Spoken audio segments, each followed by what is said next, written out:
Hi, I'm Hannah, and this is Josh. Welcome to Life 100 Years Ago. We're going to be talking about what life was like in the 1920s, one of the most interesting and important decades in American history. A decade is 10 years.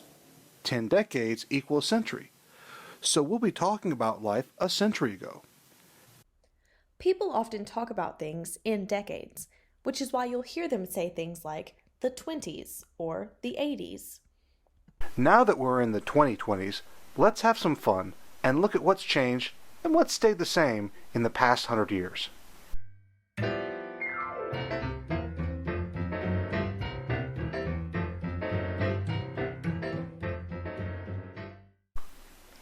There were a lot of incredibly important technologies developed or first used in the 1920s.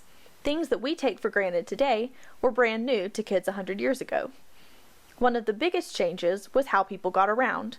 The 20s was really the first decade of the car. The most important car was the Model T. It had already been made by the Ford Motor Company before the 20s, but during the decade there were millions of them. It was the first car that was cheap and affordable for most Americans. If you have cars everywhere, you need roads. But cars still had to share the roads with wagons and horses. Things could get messy, like you see in this picture here. As the decade went on, more roads were paved to make them safer for cars, with gas stations to keep the cars running. Here's a log cabin gas station from Orange and a desert gas station from West Texas. Another important safety invention from the 20s was the traffic light. This helped keep drivers safe as the streets got busier and faster. Here's a shot of Beaumont's very first stoplight. That stoplight was powered by electricity, a new and fast-growing technology in the 1920s. Electricity changed people's day-to-day lives.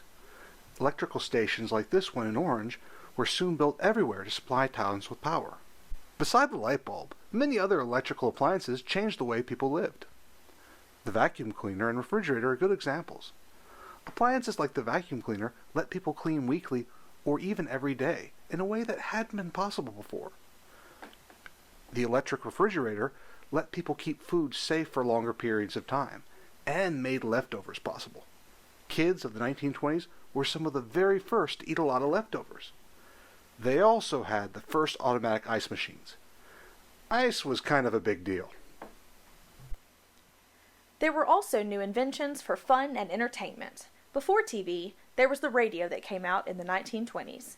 It let families listen to music, stories, and the latest news right in their living room. Live events were recorded and put on the radio, even a circus in 1925. Here's a photo of Dolly from the Ringling Brothers and Barnum and Bailey Circus preparing for her radio debut. Kids across the country heard her song.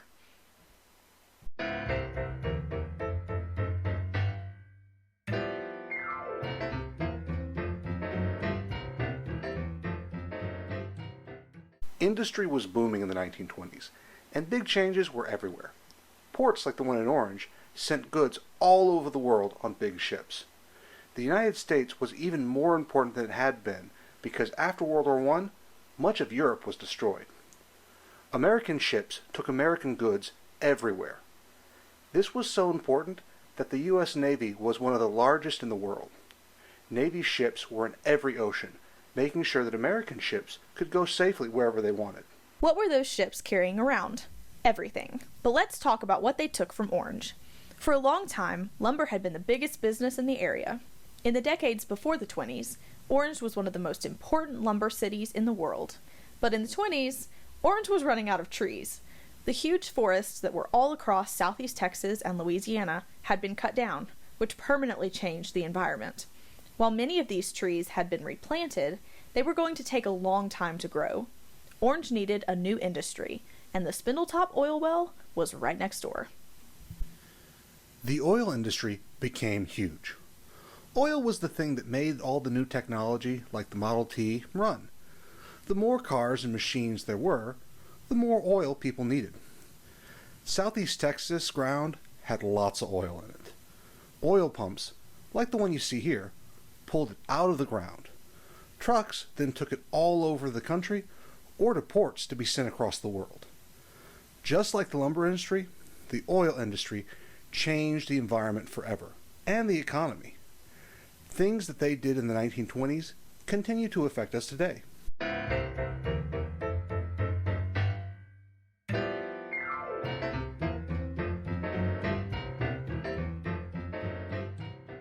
Big changes came to the United States government in the 1920s. Two amendments, or additions, to the Constitution were passed.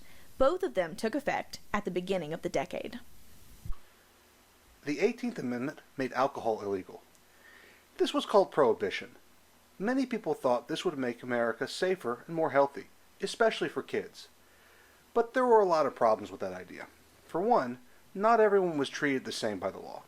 Some people could still get away with drinking, while others couldn't. Also, what people were drinking wasn't safe. By the end of the 20s, people were ready for Prohibition to be over. And early in the next decade, the law was reversed. The 19th Amendment was the next big change. It allowed women to vote in national elections for the first time in American history. This had a big effect on who was elected and how the government worked, since there were now 26 million new voters. Part of the reason the 19th Amendment was passed was because World War I required women to work in jobs they hadn't before. Recovering from the war was a big deal. Veterans Day, still a national holiday, was created to celebrate the end of World War I. It was originally called Armistice Day. Even though the war was fought several years before, the official treaty that ended the war wasn't effective until 1920. Most kids in the 20s would have known someone who served in the military during World War I. There were many changes in the beginning and the end of the 1920s, but the middle, things were very stable. So stable and productive, in fact, that they were called the Roaring Twenties. This was a time when the United States became the richest country in the world.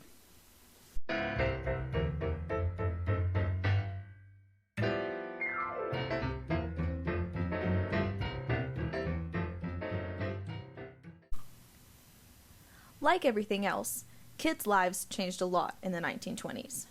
A new law required that all kids go to school, and the public school system we know today was created. Before the 20s, not all kids had formal learning, especially kids who lived in the country. Thousands of new schools were built all across the United States in the 20s. Buses, which in some cases were just horses and wagons, provided transportation. There were also people dedicated to making sure kids went to school called truant officers. Going to school meant that kids' routines were more structured. They had to get up to be at school on time. They were assigned to specific grades. They had to manage homework outside of the classroom. Beyond just learning, schools also changed the way kids played team sports. There were more formal programs and opportunities for physical activity.